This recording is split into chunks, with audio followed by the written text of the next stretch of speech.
duda me la hace.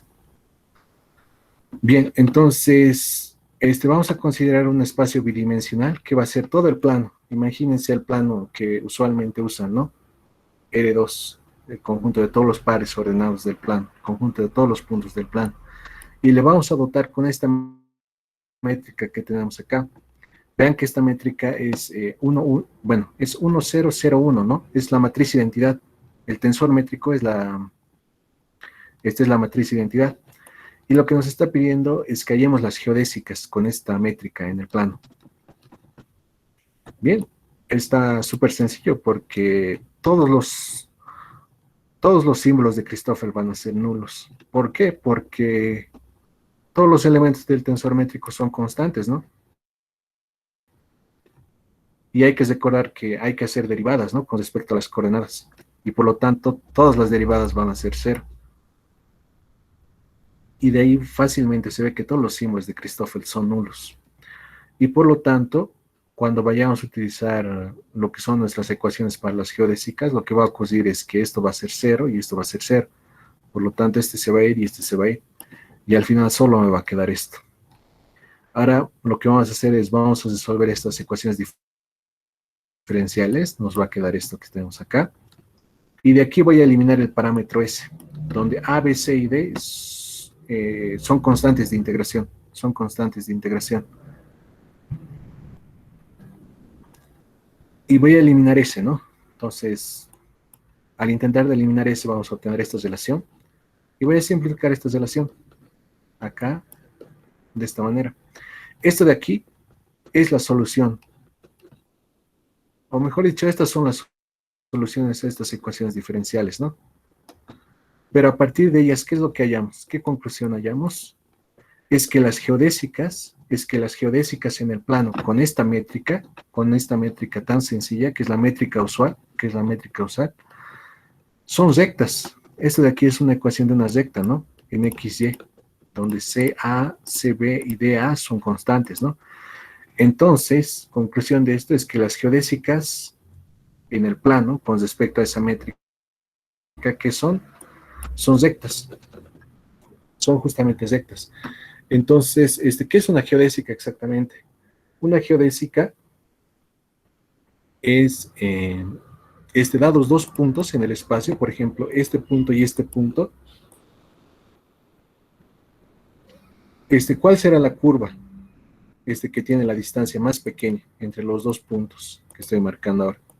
¿Cuál será la distancia más corta entre los dos puntos que estoy marcando? Entre este punto que estoy aquí y este punto que está acá. ¿Cuál será la distancia más corta entre esos dos puntos? Esa es la geodésica. La geodésica es la curva más corta, que pasa por dos puntos, ¿no? O sea, dados dos puntos, la curva que pasa por esos dos puntos con la distancia más corta entre esos dos puntos es lo que vamos a llamar la geodésica. Entonces, en este plano, con esta métrica que tenemos acá, va a ser una recta, o van a ser rectas, en realidad. Las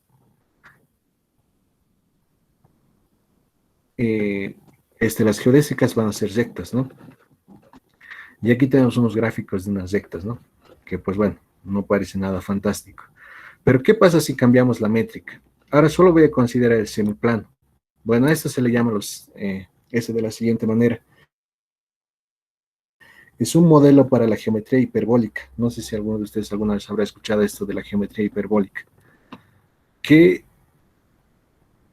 Bueno, este de aquí es un modelo que se lo llama el semiplano superior H de Poincare. Poincare era un matemático francés de finales del siglo XIX.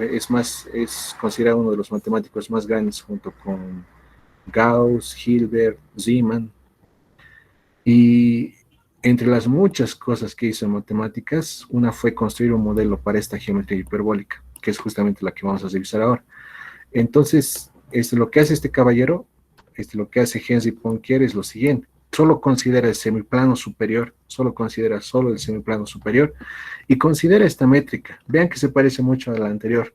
En el anterior, ¿qué es lo que hacíamos? Era considerar todo el plano, todo el plano y considerar esta métrica. Y a partir de eso, ¿qué llamamos? Eran las geodésicas, era lo que llamamos. ¿Y qué eran las geodésicas en el plano con esa métrica? Eran rectas, ¿no? Y hasta ahí no había nada asombroso, ¿no? No había nada asombroso. Pero si uno cambia el contexto, o sea, si uno cambia un poquito el espacio y si uno cambia la métrica, y sobre todo la métrica, va a hallar cosas muy interesantes que vamos a ver enseguida. Entonces, ¿qué es lo que tenemos? Lo que tenemos es este es el semiplano superior y tenemos esta métrica. Y lo que tenemos que hacer es hallar las geodésicas en el semiplano superior con esta métrica. Bueno, lo que primero tenemos que hacer es hallar los símbolos de Christoffel. Entonces, otra vez les vuelvo a repetir. Esta opción, en las prácticas que me han presentado, solo uno nomás lo ha realizado de esta manera. Y se nota que le simplificó mucho los problemas, así que hubiera sido bueno que esto lo utilice. Pero bueno, es también una cuestión de gustos, ¿no? Entonces, esto de aquí es lo que tenemos que aplicar, ¿no? Solo que en este caso voy a hacer la siguiente observación. X1 es igual a X y X2 es igual a Y. Entonces vamos a llegar todos los símbolos de Christoffel que tienen los tres índices iguales. Esto de aquí es la expresión que me permite calcularlos. Y lo que hay que notar es que el G11 y el G22, bueno, el G12 y el G21 son 0, ¿no? Entonces no hay problema con ello.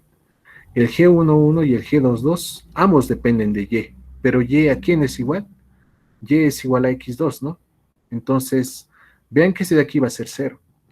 ¿Por qué? Porque G11 no depende de X, depende de Y. Entonces va a ser 0. Es la derivada parcial de G22 con respecto de X2 va a ser esto de acá, ¿no? Claro, por un medio, ¿no? Va a ser esto de acá. Entonces luego hay que considerar el otro caso cuando estos dos primeros índices son distintos, pero el primero es igual al tercero. Bueno, aquí vean que ya se pone redundante, ¿no? Porque es lo que hemos hecho en las anteriores clases. Entonces, este de aquí es con P igual a 1. Entonces, aquí Q solo puede tomar el valor de 2, ¿no? Por esta suposición que tenemos aquí. Y de ahí vamos a obtener esto. Ahora, vean que esto, lo que les dije es que pueden permutar los dos primeros índices, ¿no? Para obtener el otro símbolo de Christoffel. Entonces, sería este de acá. Y luego aquí sería con P igual a 2. P igual a 2. Con Q igual a 1 nos quedaría esto. Y pues bueno, esto sería 0. ¿Por qué? Porque esto solo lo podemos evaluar con Q igual a 1 y nos quedaría esto. Pero G22 no va a depender de X, ya que X1 es igual a X, ¿no? Porque dependen de Y, tanto el G11 como el G22. Por lo tanto va a ser 0, ¿no? Y solo nos queda el último caso, ¿no? Que sería este de acá. Y de ahí vamos a obtener estos dos últimos símbolos de Christoffel. Como les digo, esto ya lo hemos visto en las anteriores clases, así que no es muy necesario hacer ya las aclaraciones. Porque, bueno, solo es reemplazar índices y hacer las derivadas que corresponden. Bueno, entonces con esto ya tenemos nuestros 8 símbolos de Christoffel de primera clase, que son estos que tenemos acá. Y luego con estos hallamos los de segunda clase. Como estamos en un sistema de coordenadas ortogonales, esto es lo que hay que aplicar, ¿no? Y este de aquí serían los símbolos de Christoffel. Los primeros 4 símbolos de Christoffel de primera clase. Y estos de aquí serían los segundos símbolos de Christoffel de primera clase. O mejor dicho, de segunda clase. Y bien, ahora lo que vamos a hacer es vamos a hallar las geodésicas. Entonces, con R igual a 1, vamos a obtener esto. Con R igual a 1, con este R igual a 1, ¿no? Entonces, este de aquí sería la primera ecuación para las geodésicas. Vamos a tener dos, y esta de aquí es la primera. Entonces, aquí hay que analizar lo siguiente. Aquí me está diciendo, fíjate en los símbolos de Christoffel, en los primeros 4 símbolos de Christoffel de segunda clase, estos. ¿Cuáles son distintos de 0? El 1, 2 y el 2, 1, ¿no? Entonces, solo ahí nomás vale la pena evaluar esto. En P y Q igual a 1, 2 y a 2, 1. Y vamos a obtener esto. Entonces, aquí hay que recordar que X1 es igual a X y X2 es igual a Y.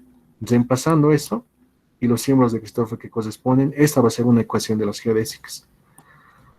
Y de la misma manera para acá, esta va a ser la segunda ecuación de las geodésicas con R igual a 2. Y hay que fijarse ahora en los otros 4 símbolos de Christoffel de segunda clase. que es este de acá. Entonces, ¿cuáles son distintos de 0? El 1, 1 y el 2, 2, ¿no? Entonces, vamos. Entonces, esto solo vale la pena valorarlo en 1, 1 y en 2, 2. Y nos queda de esta manera, ¿no? Y luego hay que recordar otra vez que x1 es igual a x y x2 es igual a y. Y reemplazar los símbolos de Christoffel que tenemos ahí. Y nos va a quedar esto. Simplificando un poquito, nos va a quedar esto. Entonces, estas dos de aquí son las dos geodésicas. O mejor dicho, son las dos ecuaciones geodésicas.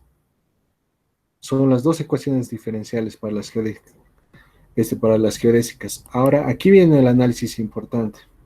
Hasta ahí es lo que habíamos hecho en anteriores clases. Lo que vamos a hacer aquí es vamos a eliminar el parámetro t y vamos a transformar estas dos ecuaciones diferenciales en una sola ecuación diferencial. Eso de acá, por ejemplo, está en un proyecto de grado, lo que les voy a empezar a comentar ahora. Bueno, en realidad, no es en un proyecto de grado, es en una tesis o en una monografía de matemática. Entonces, lo que se hacía en esa tesis era eliminar el parámetro S. Y de ahí obtenía una única ecuación diferencial, que es esta de acá. Entonces, cualquier solución de esta ecuación diferencial es una geodésica en el semiplano superior. ¿Por qué? Porque simplemente hay que combinar estas dos ecuaciones para obtener esta. No es muy complicado, pero sí es largo y ya lo hubiera hecho muy, muy engorroso, ya lo hubiese hecho si hubiese colocado el procedimiento. Bien, entonces hay que resolver esta ecuación diferencial para poder hallar las geodésicas en el semiplano superior con la métrica que nos han dado. Entonces, de la misma manera, en esa tesis se mostraba que la solución era esto. Esto de aquí es la solución de esta ecuación diferencial. No sé si alguien tiene alguna idea para resolver esta ecuación. Creo que este de aquí es al cuadrado. Creo que ahí me le he comido aquí un al cuadrado acá. Pero es una ecuación diferencial, por lo menos a mí me parece un poquito complicada. Pero esta es la solución de la ecuación diferencial. Y esta de aquí es la ecuación general de la geodésica en el semiplano superior con la métrica que nos da en el problema. Ahora aquí lo que hay que hacer es completar cuadrados y nos va a quedar esto, ¿no? Completando cuadrados. Y aquí lo que es de aquí, se hace una observación que igual está en ese documento, que es el siguiente. Que es sencillo probar que cuando la curva geodésica pasa por dos puntos x0, x1 y y1, aquí me faltan unos paréntesis, con x0 distinto a x1, es que la geodésica es una semicircunferencia que está centrada en este punto, o sea que su centro está en el eje X, y que su radio es que está acá. Y que por otro lado, si la geodésica pasa por dos puntos con x0 igual a x1, entonces la geodésica es una recta perpendicular al eje X cuya ecuación es esta.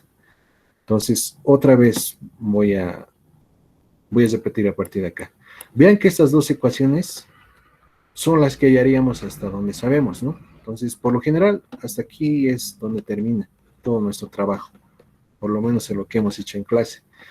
Pero, según lo que nos dicen los matemáticos, ¿qué pasa si yo mezclo estas dos ecuaciones y lo combino en una sola y elimino el parámetro S? Entonces voy a obtener esta ecuación que tengo acá. Y una solución de esta ecuación va a ser esta que tenemos acá. Y si completamos cuadrados va a tener esta forma. Ahora, cuando ustedes, por ejemplo, resolvían una ecuación diferencial, siempre necesitaban unas condiciones iniciales, ¿no? Entonces, A y B, que son constantes de integración, van a depender de esas condiciones iniciales. Otra forma de decir eso es, ¿qué pasa si la geodésica pasa por dos puntos? Por el punto x0, y0 y por el punto x1, y1, donde x0 es distinto de, donde x0 es distinto de x1. Entonces, la geodésica, va a ser una semicircunferencia que va a estar centrada en este punto y que su centro va a estar sobre el eje X y con un radio igual a y luego, ¿qué pasa si tomamos el otro caso? ¿Qué pasa si la geodésica va a pasar por estos dos puntos? Y sus abscisas van a ser iguales, o sea, x0 y x1 van a ser iguales. Entonces, la ecuación de la geodésica va a ser esta que tenemos acá. Va a ser esta que tenemos acá. En otras palabras, si tenemos este caso, la geodésica va a estar dada por esta ecuación que tenemos acá. Y si tenemos este otro caso, con x0 igual a x1, la geodésica va a estar dada por esta ecuación. Bueno, hasta ahí parece que, pues bueno, no hay mucho más que decir, ¿no? Este sería el gráfico de las geodésicas en el semiplano superior.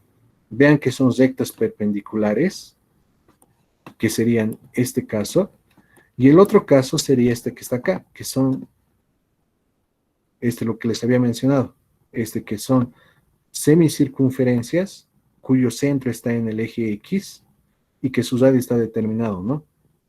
Por una ecuación que les mostré más arriba. Entonces, estas son las geodésicas en el semiplano superior.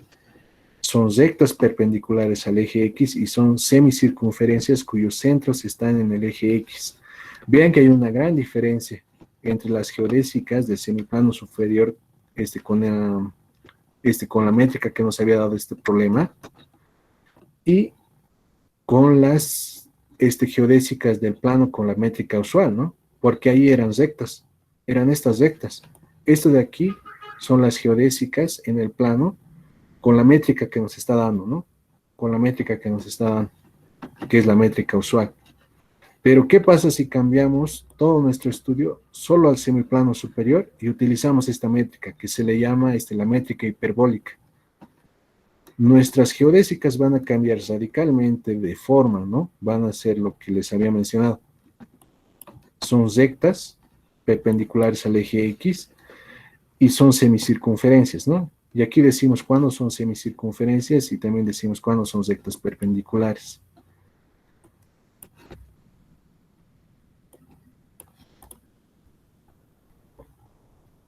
Bueno, hasta ahí casi ya estaríamos terminando con esta revisión de la aplicación a la geometría, pero quiero ver esto todavía.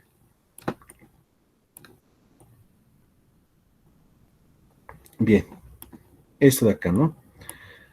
Bueno, esto de aquí es algo muy intuitivo. A partir de aquí voy a cambiar un poco cómo estoy compartiendo la pantalla, porque quiero mostrarles algo en GeoGebra. Y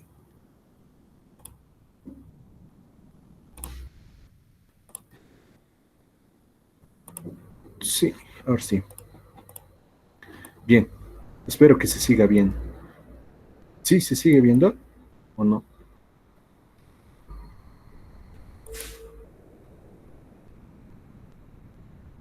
Sí. Ya. Entonces, aquí viene lo asombroso. A ver, hay uno de los postulados más antiguos de la matemática y uno de los más famosos, que es el postulado de las paralelas. Este de aquí es lo que uno conoce como la geometría plana, que dice lo siguiente: es que dada una recta R en el plano, vean que este es el plano, dada una recta R, y dado un punto P exterior a ella, vean que tengo mi recta, tengo mi punto P. ¿Cuántas paralelas pasarán por P? O mejor dicho, ¿cuántas rectas por P pasarán que sean paralelas a R? Que sean paralelas a R. ¿Cuántas se animan a decir que hay? A ver, dada una recta y dado un punto exterior a esa recta, aquí yo les pregunto, ¿cuántas rectas pasarán por el punto P que sean paralelas a la recta R? ¿Cuántas se animan a decir que hay? Una. Una, ¿no? ¿Podrán pasar más o no? Habrá, Sí, cuando la otra recta es paralela a R, cuando P es, a ver, ¿o no? tengo R, ¿no? Y tengo mi punto P. Tengo R y mi punto P. ¿Cuántas paralelas a R pasarán por P? ¿Cuántas paralelas pasarán por P? Si R es paralela con la otra recta. No, a ver, tengo R, ¿no ve? R es dado. De aquí es dado. R, y tengo un puntito P fuera de ello. ¿Cuántas paralelas pasarán a estas? Perdón. ¿Cuántas rectas pasarán por P, pero que sean paralelas a R? O sea, que no la choquen, que no la choquen. La respuesta debería ser que solo una, ¿no? Que es esta hoja que tengo acá. O sea, esta es la única recta paralela AR que pasa por el punto P. Porque es muy complicado imaginarse ahora, ¿no? Otra recta que sea paralela, pero que sea distinta a esta que está con color rojo. No sé si se convencen un poco con la intuición, que solo esta recta roja, ¿no? Esa es la única que cumple esa propiedad, que es paralela a R y que pasa por el punto P. ¿Podrá existir otra recta, aparte de esta roja, que está aquí? Otra paralela. Bueno, eso se las dejo pensando, pero yo les adelanto que esta es la única recta paralela que pasa por P y que es paralela a R, ¿no? Esta es la única recta que pasa por P y que es paralela a R. Ahora, aquí hay que recordar lo siguiente, es que habíamos probado que en el plano y con respecto a la métrica usual, las geodésicas eran rectas, ¿no? Pero cuando cambiábamos métrica y solo nos restringíamos al plano superior, nuestras paralelas, nuestras rectas cambiaban, ¿no? Y cuando cambiamos de métrica, nuestra noción de paralelismo también cambia. Por ejemplo, aquí quiero que vean lo siguiente. Es que en el semiplano superior, que es un modelo de geometría hiperbólica, se cumple esto. Dada una recta R, y en este caso nuestra recta es esto que tenemos acá. Nuestra recta, ¿por qué? Porque las rectas que eran las geodésicas, ¿no? La geodésica viene como a generalizar. Eso es lo que les digo aquí. Hay que notar que la noción de geodésica se puede considerar como una generalización de recta, pero en espacios curvos. Entonces, lo que hay que, en el semiplano superior, se cumple esto que tengo acá, este gráfico que tengo acá, y es el siguiente. Me doy una recta, o sea, me doy una geodésica, que es una semicircunferencia, cuyo centro está en el eje X, y me doy un punto exterior a esa geodésica, que va a ser esta. ¿Cuántas paralelas pasarán por este punto que sea exterior a esta geodésica? Al menos dos paralelas hay. Pero en pero en este espacio matemático, que son esta y esta que tengo acá. Esta y esta. Vean que son dos geodésicas o dos rectas, entre comillas, dos rectas que pasan por el punto P, pero que no intersectan a R. Y eso es lo que les estoy resaltando aquí. En el semiplano superior, R1 y R2 son paralelas a R y que pasan por el punto P. Otra forma también es, ¿qué pasaría si el punto P está afuera de acá, de esta región? Entonces, una paralela sería esta, la L2, que es esta recta perpendicular al eje X, porque recuerden que las rectas perpendiculares al eje X son, son las geodésicas en el semiplano superior con esa métrica. Y que luego, y también esta semicircunferencia que está acá, también es otra paralela a R.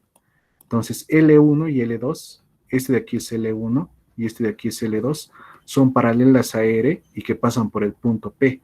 O sea, vean que aquí es un mundo matemático completo. ¿Por qué? O mejor dicho, este es un mundo matemático totalmente distinto. ¿Por qué? Porque no se está cumpliendo esta idea de las paralelas que teníamos usualmente. Vean, si yo tengo una recta dada y tengo un punto exterior a ella, hay una y una sola paralela. Que va a pasar por el punto P y que va a ser paralela a R, ¿no?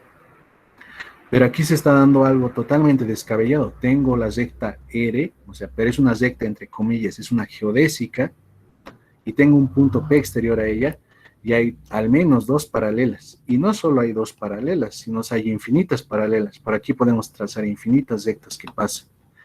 Y eso es justamente lo que les voy a mostrar ahora. Acá está, ¿no? Entonces aquí es donde yo me estaba jugando un poco. Aquí es donde yo me estaba jugando un poco. A ver, lo voy a borrar esto. Acá está, ¿no? Entonces vean que esto de aquí es mi recta R. Esto de aquí es una herramienta de GeoGebra para poder trabajar con lo que es la geometría hiperbólica. Y me voy a dar un punto exterior a ella. Ahora vean, por ejemplo, lo que yo les preguntaba era lo siguiente. en la geometría usual, en la geometría euclidiana, si tú tienes una recta, por ejemplo esta, y tienes un punto exterior a ella, ¿cuántas paralelas pasarán? O mejor dicho, ¿cuántas rectas paralelas pasarán? Ay, no me estoy confundiendo. ¿Cuántas rectas pasarán por este punto y que sean paralelas a esta? ¿Cuántas rectas pasarán por este punto y que sean paralelas a esta? Pues en la geometría normal,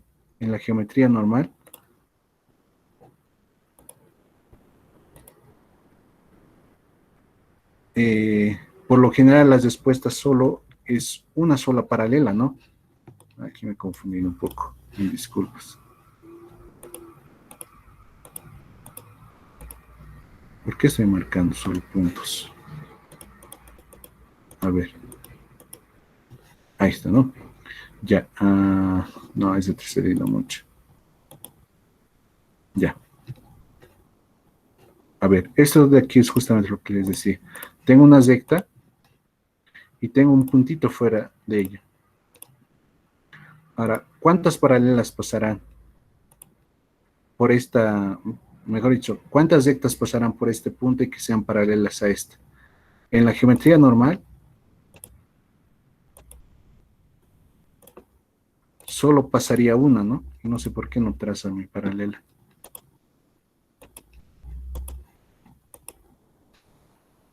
Bueno, lo voy a trazar un poco empíricamente. Que sería esta, ¿no? Una sola paralela nomás vamos a tener, una sola paralela. Pero lo que ya pasa cuando uno cambia la métrica, como lo hemos hecho, va a tener otro resultado. Va a tener el puntito, que ahí lo estoy colocando. ¿Cuántas paralelas pasarán? ¿Cuántas paralelas, o mejor dicho, cuántas rectas pasarán? ¿Cuántas geodésicas pasarán por este punto? Pero que sean paralelas a esta recta, entre comillas, a esta geodésica. Pues infinitas. Aquí tengo las herramientas para poder graficar esas. Voy a tomar esta. Esta sería una. Estas serían dos, ¿no? Hasta ahí tendría dos paralelas. Son dos rectas que están pasando por este punto y son paralelas a esta.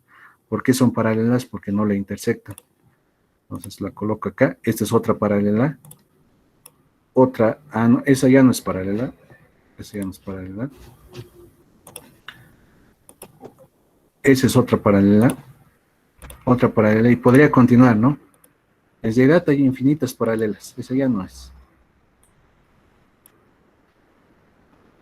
Bueno, eso es justamente lo que quería mostrarles, ¿no? Es que cuando uno cambia de métrica, cambia radicalmente la geometría. Y al haber cambiado la geometría, el postulado de las paralelas, que nos dice que dada una recta y dado un punto exterior a ella, pasa una y solo una recta por ese punto dado y que es paralela a la recta dada.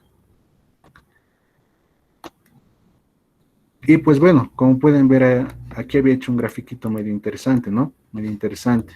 Hay algunos artistas que han tomado esto como punto de partida, esto de la geometría hiperbólica, ¿no? Por ejemplo, aquí tenemos un mosaico de geodésicas en el semiplano superior, donde pueden ver que hay semicircunferencias a todo lado, ¿no? Semicircunferencias a todo lado. Algo muy bonito que se me acaba de ocurrir ahora. Por ejemplo, en la geometría usual, ¿qué es lo que se cumplía? ¿Qué es lo que se cumplía en la geometría usual?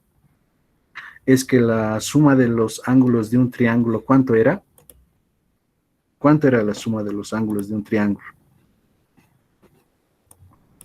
Era 180, ¿no? Ahora lo que voy a hacer es, voy a construir un triángulo aquí, en esta geometría, de tal forma que la suma de sus ángulos no sea, no sea 180. Y lo voy a hacer de la siguiente manera. Ahí está, es eso. ¿Se dan cuenta por qué es un triángulo? Es una figura de tres lados. Un lado, dos lados y tres lados. Y cada uno de sus lados, cada uno de sus lados son geodésicas. Este de aquí es una geodésica, este de aquí es otra geodésica y este de aquí es otra geodésica. Y la suma de sus ángulos interiores, de este triángulo, es cero. Ni siquiera suma algo para llegar a 180, ¿no? Entonces, cuando uno cambia lo que es la métrica, como lo hemos hecho en este caso, cambia todo, ¿no? Cambia totalmente su percepción de la geometría. Tiene una forma de hacer geometría totalmente diferente con esto. Esto ha dado origen a este triángulo que les estoy mostrando. Es un triángulo cuya suma de los ángulos interiores es igual a 0, ¿no? Y a eso se le conoce, o mejor dicho, ahorita estamos trabajando en la geometría hiperbólica. Bueno, con eso básicamente estaríamos terminando, ¿no? Esto le voy a sacar una captura de pantalla, porque está muy bonito.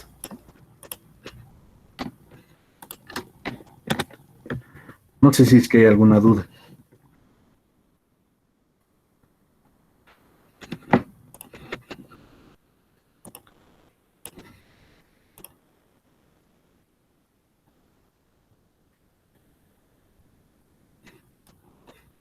Bueno, ahí estaríamos terminando. Si tienen alguna consulta, pues pueden hacerla. La idea, como les vuelvo a repetir, de esto era ver lo que eran las aplicaciones, ¿no? Hemos visto aplicaciones a la física, que en este caso tienen que ver con las ecuaciones de Maxwell y con las ecuaciones de la mecánica, en especial con la segunda ley de Newton.